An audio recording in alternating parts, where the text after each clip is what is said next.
Milí priatelia, drahí Zlatomoravčania, volám sa Jan Fintor a rozhodol som sa kandidovať na post primátora mesta Zlaté Moravce. Mám rád naše mesto a nie som spokojný s tým, kam sa posúva. Roky počúvame tie isté sľuby a riešime tie isté problémy. Rozbité chodníky, nedostatok parkovacích miest, zanedbané verejné priestory, skátrané budovy. Mnohí ľudia už prestali veriť, že sa to dá zmeniť. Ja nie. Verím, že naše mesto má o mnoho väčší potenciál. Narodil som sa tu, chodil som tu do základnej školy aj na gymnázium.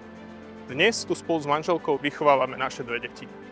Toto je môj domov a záleží mi na tom, ako bude v budúcnosti vyzerať. Chcem žiť v meste, na ktoré budeme hrdí.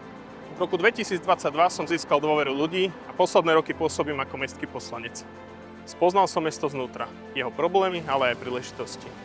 A som presvedčený, že potrebuje viac energie, viac výsledkov a lepšiu spoluprácu. Nie ďalšie výhovorky a premárnené roky. Preto kandidujem.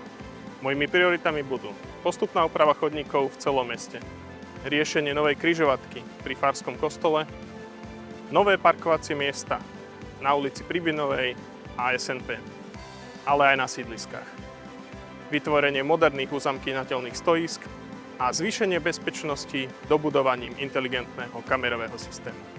Nehovorím, že všetko zmeníme hneď, ale hovorím, že je čas začať. Je čas prestať akceptovať priemer a posunúť Zlaté Moravce vpred. Zlaté Moravce si zaslúžia zmenu.